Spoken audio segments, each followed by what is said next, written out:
GOP rolled back 14 of 15 Obama rules, using Congressional Review Act. Senate Majority Leader Mitch McConnell of Kentucky, accompanied by, from left, Senator Cory Gardner, R. Colorado, Senator John Barrasso, RYO, and Senator John Thune, RSD, speaks to reporters on Capitol Hill in Washington, Tuesday, May 2, 2017, following a policy luncheon. By Stephen Din in the Washington Times Monday, May 15, 2017.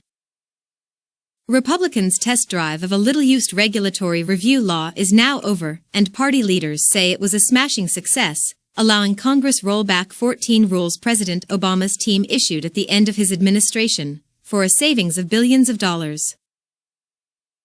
The window for using the Congressional Review Act, CRA, to unravel Obama-era regulations closed last week, and the tool, which had previously been used just once to attack a Clinton administration rule, has dominated the early going in the Trump administration.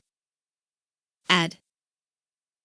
Obama rules including teacher training, coal mining runoff, and bear hunting in Alaska have now been erased from the books, and, according to the terms of the CRA, they can never come back in the same form, no matter what a future administration wants. Top stories. Sailor charged in massive blaze that destroyed U.S. Navy warship.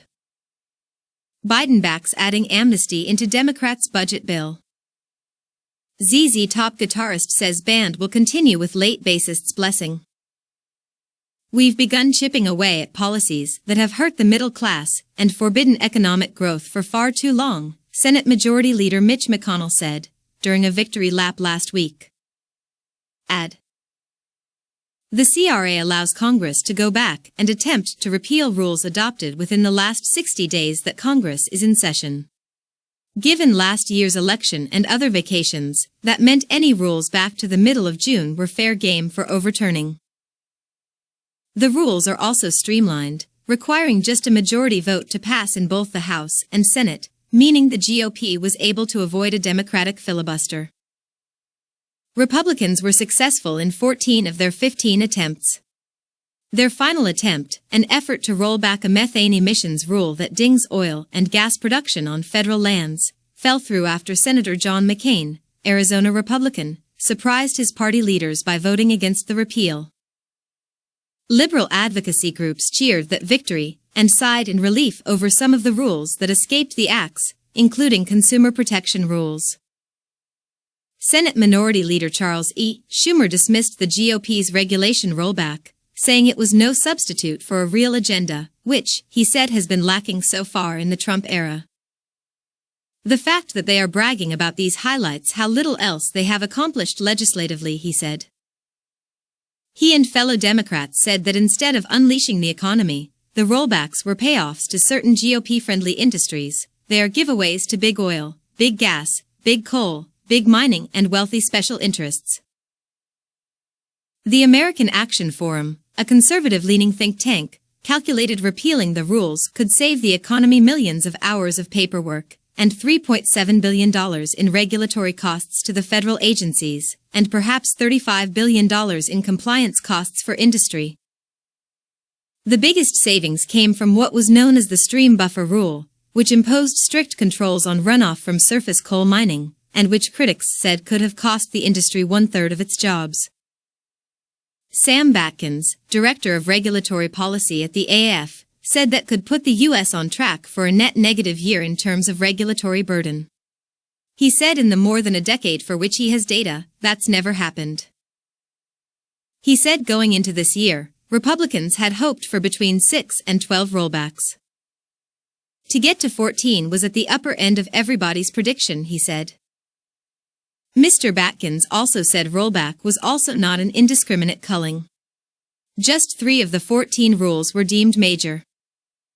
The CRA was written by Congress in the 1990s and signed into law by President Clinton. Before this year it had only been used successfully once, by Republicans in 2001 to overturn a workplace ergonomics rule issued by the Clinton administration.